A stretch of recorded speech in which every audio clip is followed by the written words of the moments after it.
I always felt a flutter of nerves whenever we visited David's family. It wasn't that they weren't welcoming, far from it. David's parents, Martha and George, were the epitome of warmth, and his brother Mike could always be counted on for a good laugh. But then there was Laura, Mike's wife, the proverbial thorn in my side. As David and I drove to his parents' house for the usual Sunday dinner, I couldn't help but voice my concerns. "David, are you sure it's okay that I come along today? I don't want to create any tension, especially with Laura around." David glanced at me, his eyes softening. "Chloe, your family. They all adore you. As for Laura, just try to ignore her snide remarks, okay?" I nodded, trying to brush aside the unease. David parked the car, and we made our way to the front door, greeted by the familiar, comforting aroma of roast beef and homemade apple pie. As we entered, Martha's face lit up. "Chloe, David, you're here. Come in, come in." George followed suit, his hearty laugh filling the room as he enveloped us in bear hugs. "How's my favorite daughter-in-law and soon-to-be lawyer?" Before I could reply, Mike bounded over, his usual playful self. "Hey, sis, ready for another round of family madness?" I laughed, the tension easing a bit. Wouldn't miss it for the world. Then, from the living room, Laura's voice cut through the air, tinged with her typical mix of indifference and sarcasm. "Oh, look, the happy couple finally graces us with their presence." I forced a smile, meeting her gaze. "Hi, Laura, good to see you too." Dinner was served, and the conversation flowed easily at first, everyone catching up on the week's events. Laura, however, seemed to be in a particularly prickly mood. "So, Chloe, still trying to play house with David? I mean, with your career and all, isn't that a bit too traditional for you?" she asked, a smirk playing on her lips. David squeezed my hand under the table, a silent gesture of support. I took a deep breath.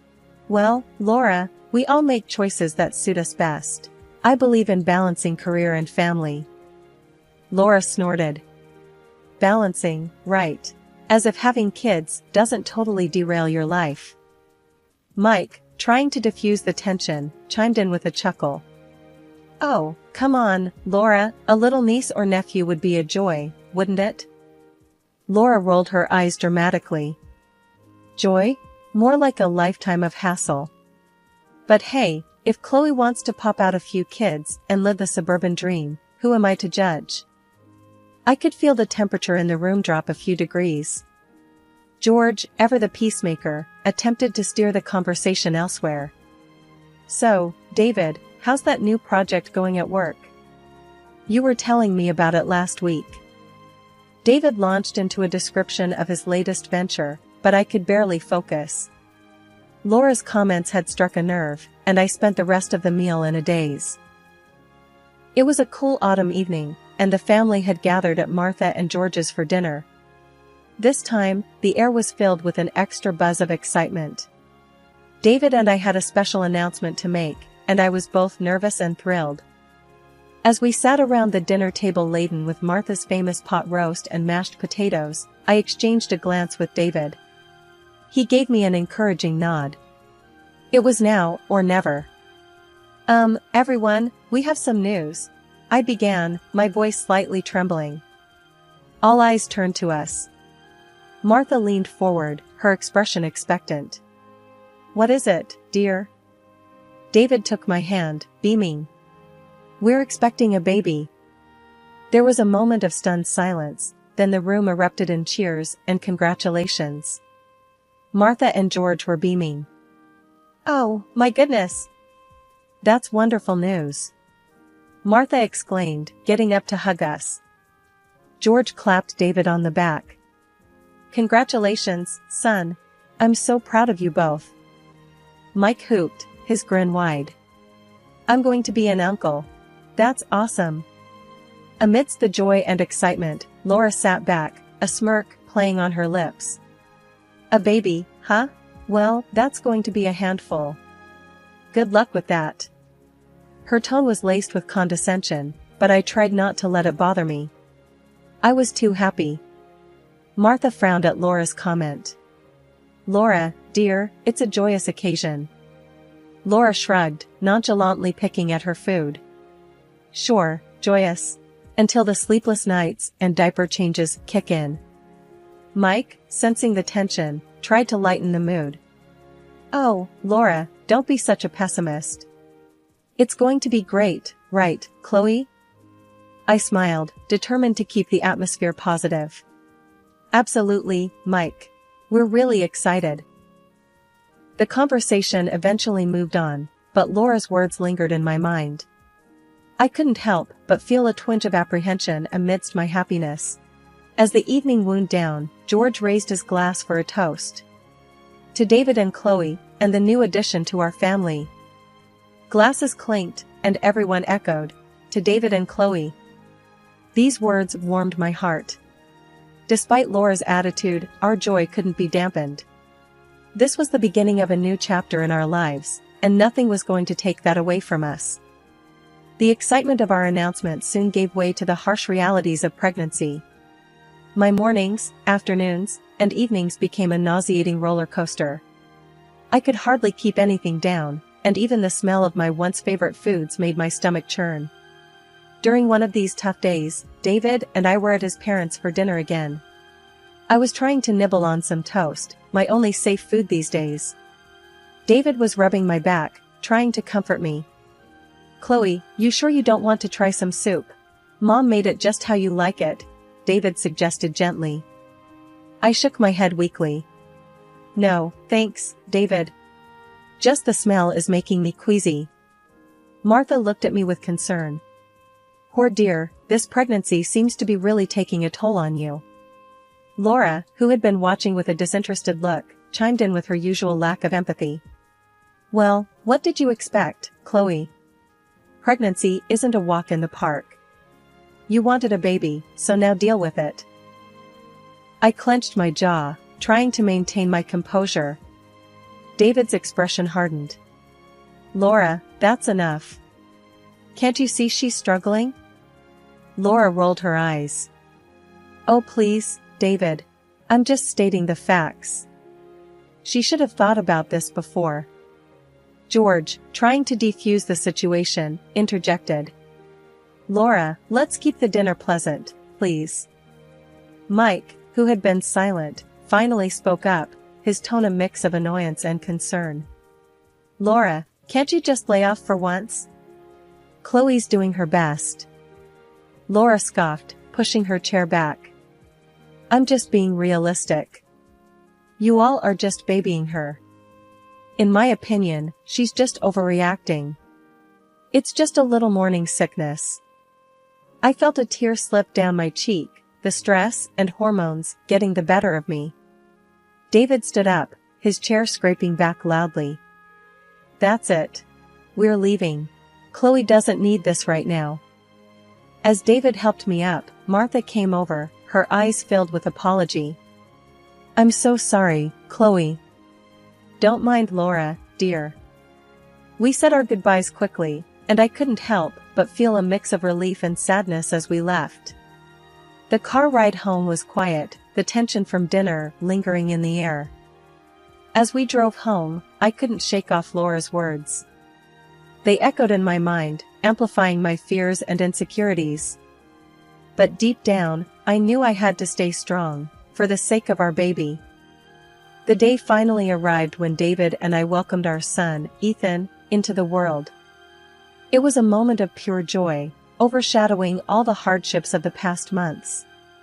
We decided to introduce Ethan to the family at Martha and George's place, a neutral ground where everyone could share our happiness. As we entered the house, Ethan cradled in my arms, the family's reactions were everything I hoped for. Martha's eyes lit up, and George's broad smile was like a beacon of warmth. Mike was practically bouncing with excitement. Oh, my stars, he's just perfect. Martha cooed, gently touching Ethan's tiny hand. George leaned in, his voice gentle. Welcome to the world, little fella. Mike was next, his voice full of awe. Hey there, little guy. I'm your Uncle Mike. Ready to cause some trouble together? Their reactions filled my heart to the brim. But then, there was Laura. She hung back, a sour expression on her face. When she finally approached, her words were like a cold splash of water. Well, that's a baby, all right. Kinda looks a bit weird, though. All red and wrinkly. The room went silent. Martha's face turned into a frown, and George's eyes narrowed. David's arm instinctively tightened around me. Excuse me? Martha said, her tone icy. What did you just say about my grandson? Laura shrugged, her voice dripping with disdain. I'm just saying, he's not exactly cute, is he? Looks kind of scary to me. I felt a sting at her words, and David stepped in, his voice tight. That's enough, Laura. If you can't say anything nice, don't say anything at all. Mike looked at Laura, disbelief written all over his face. Laura, what's wrong with you? That's your nephew. Laura rolled her eyes. Oh, please. Everyone's thinking it, I'm just the only one saying it. Martha stepped closer to Laura, her eyes flashing.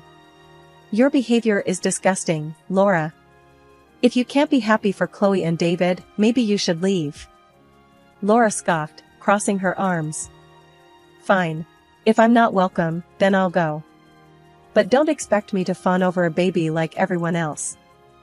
With that, she stormed out of the house, leaving a trail of shock and discomfort behind her.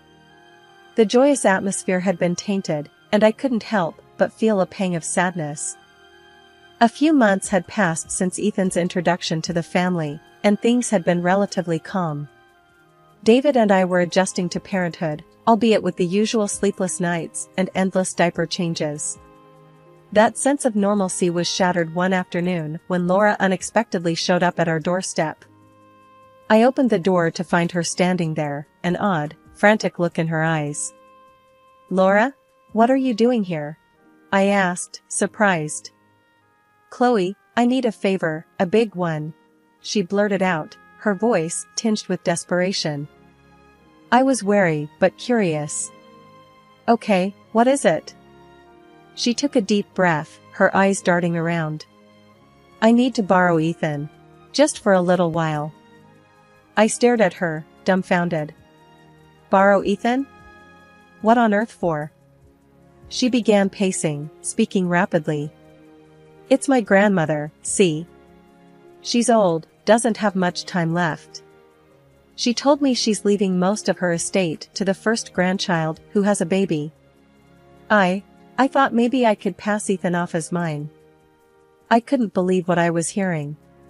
You want to pretend my son is yours? Are you insane? Laura stopped pacing, turning to face me. It's just for a day, Chloe. My grandmother's not all there anymore. She won't know the difference. Anger bubbled up inside me. You want to deceive your dying grandmother with my child? That's sick, Laura. She clenched her fists, her voice rising. You don't understand, Chloe. This could change my life. It's a lot of money we're talking about. I shook my head, disbelief and anger mingling. I don't care how much money it is. I'm not going to help you lie, especially not with my baby. Laura's face contorted with frustration. You're being selfish, Chloe. You have no idea what I'm going through. I stood my ground, my voice firm. And you have no idea what being a mother means. The answer is no, Laura. Now, I think you should leave. She glared at me, her body tense. You're going to regret this, Chloe. You just wait and see. With that, Laura stormed off, leaving me standing there, shocked and shaking. I closed the door slowly, my mind racing. The audacity of her request was beyond comprehension. I knew then that Laura was capable of going to extreme lengths for her own benefit, and that realization chilled me to the bone. I called David immediately, recounting the bizarre encounter. He was just as shocked and angry as I was. She's lost it, Chloe. Just stay away from her, okay? I don't want her anywhere near you or Ethan. I nodded, even though he couldn't see me. I will. This is just, it's too much. After hanging up, I went to check on Ethan, sleeping peacefully in his crib, blissfully unaware of the insanity of the world around him. I promised myself then and there that I would protect him from any harm, no matter what. Laura's bizarre request had opened my eyes to the lengths she would go to, and I knew I had to be vigilant. It was a sunny Tuesday afternoon, and Ethan was taking his nap in his nursery upstairs. I was in the kitchen, trying to catch up on some chores, when the doorbell rang. It was a courier with a delivery of baby supplies I had ordered online. The exchange took less than a minute. But when I returned inside and headed upstairs to check on Ethan, my heart dropped to my stomach. The crib was empty. Ethan was gone. Panic surged through me. Ethan! Ethan! I called out, my voice trembling as I frantically searched the room. There was no response, no sign of him anywhere. My mind raced with horrifying possibilities. I grabbed my phone, my hands shaking, and dialed David's number. David, Ethan's gone. He's not in his crib, he's not anywhere. I cried out as soon as he answered. What? What do you mean gone? Are you sure he's not somewhere in the house? David's voice was laced with panic. I've looked everywhere. He's not here, David. Someone took him. I was on the verge of hysteria. David's voice was firm, trying to stay calm for both of us. Okay, Chloe, call the police right now. I'm leaving the office, I'll be there as soon as I can. I hung up and dialed 911, my voice breaking as I explained the situation to the operator. Within minutes, police cars arrived, their sirens piercing the quiet neighborhood. As the officers began their investigation, David rushed in, his face pale with fear. Chloe, tell me everything. What happened? I recounted the events, from the courier's visit to the chilling discovery of Ethan's empty crib. As I spoke, a horrible thought struck me. Laura, she threatened me, after I refused to let her take Ethan. David's face hardened. I'll kill her if she's done anything to him. The police overheard and immediately took note. We need to know everything about this Laura. Address, description, everything, one of the officers said. As we provided Laura's details, Martha and George arrived, faces etched with worry. Martha embraced me, her own tears mingling with mine. Just then, Mike burst through the door, his eyes wild with worry. What's going on? I heard Ethan's missing. Before we could answer, his phone rang. He glanced at the caller ID and his face went white. It's Laura. He answered, his voice shaking. Laura, where are you? Do you know anything about Ethan? The room fell silent, everyone's eyes on Mike. He listened for a moment, his expression turning from worry to shock and then to anger. You did what? Laura, how could you? He hung up, his body trembling with rage. She took him. She's at her grandmother's, trying to pass Ethan off as her own. The police officers sprang into action, coordinating with their team to track Laura down. David held me close, his body rigid with anger and fear. David, Mike, and I were in a state of high alert as we drove to Laura's grandmother's house. The tension in the car was palpable, each of us lost in our own turmoil of anger and worry. As we approached the house, my heart pounded against my chest, a mix of fear and desperate hope.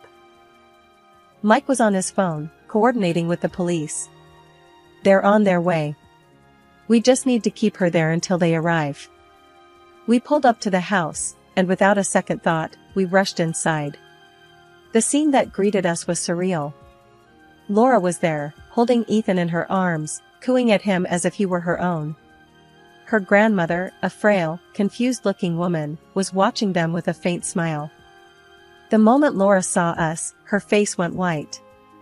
What are you doing here? she stammered, clutching Ethan closer. "Give me my son, Laura," I shouted, my voice filled with a mixture of rage and relief at seeing Ethan. David was right beside me, his eyes fixed on Ethan. "You're done, Laura. The police are on their way." Laura's grandmother looked around, confusion written all over her face. "What's going on? Laura, who are these people?" Before Laura could respond, Mike stepped forward, his voice filled with disgust. "These are Ethan's real parents, Grandma." Laura took him, pretending he was hers. The old woman's eyes widened in shock. "What? Laura, is this true?" Laura's facade finally crumbled. Tears started streaming down her face. "I just wanted the inheritance, Grandma. I didn't think it would go this far." Her grandmother shook her head, disappointment etched on her face. "Laura, how could you? This is unforgivable." By now, Ethan had started to fuss, sensing the tension. I reached out, and Laura, defeated, handed him over to me. Holding Ethan close, feeling his warmth and hearing his familiar sounds, was the most comforting feeling in the world after the terror of the last few hours. "You're sick, Laura," David said, his voice cold. "You need help." Laura was sobbing now, her body shaking. "I'm sorry, I'm so sorry. I didn't mean to hurt anyone." Just then, the police arrived, their presence filling the room. They immediately went to Laura, reading her rights as they handcuffed her. As we left Laura's grandmother's house, the police leading Laura away, a wave of relief washed over me. Ethan was safe in my arms, unharmed by the ordeal. In the weeks that followed, our lives were a whirlwind of police statements and court dates. The reality of what Laura had done was sinking in, not just for us, but for the entire family. David and I were sitting in the living room one evening after putting Ethan to bed, the silence between us filled with unspoken thoughts. David finally broke the silence. "Chloe, I can't believe she's actually going to jail for this." I nodded, still processing everything. "I know. It's just, I feel so betrayed, David. She was family." David reached for my hand, giving it a reassuring squeeze. "She crossed a line, Chloe. What she did was unforgivable. But we need to focus on moving forward, for Ethan's sake." The trial had been swift. Laura's actions were indefensible, and she was sentenced to several years in prison for kidnapping. Mike had filed for divorce, a decision that had shaken him deeply. A few days later, we were at Martha and George's house. The family had gathered, a sense of somber unity in the air. Martha was the first to speak as we all sat in the living room. "I just can't believe she would do something like this. To her own family," she said, her voice heavy with sadness. George nodded, his brow furrowed.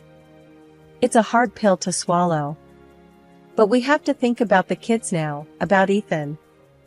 Mike sat quietly, his eyes distant. I feel like I didn't know her at all. How could I have been so blind?" David put a hand on his brother's shoulder. "You couldn't have known, Mike. None of us could." The conversation turned to how we could all support each other. It was clear that the family bond had been tested, but not broken. In the months that followed, life slowly returned to a new kind of normal. Ethan was growing fast, his smiles and laughter a constant reminder of the joy he brought into our lives. The ordeal with Laura had left its mark, but it had also made us stronger, more appreciative of the love and support we had for each other. One evening, as I watched Ethan play, I realized that this experience had taught me about the resilience of family, the strength of love, and the power of moving forward, no matter how difficult the past might have been. We had faced our darkest hour, but we had emerged stronger, united by our love for each other and for our son. The future was uncertain, but I knew that as long as we were together, we could face anything.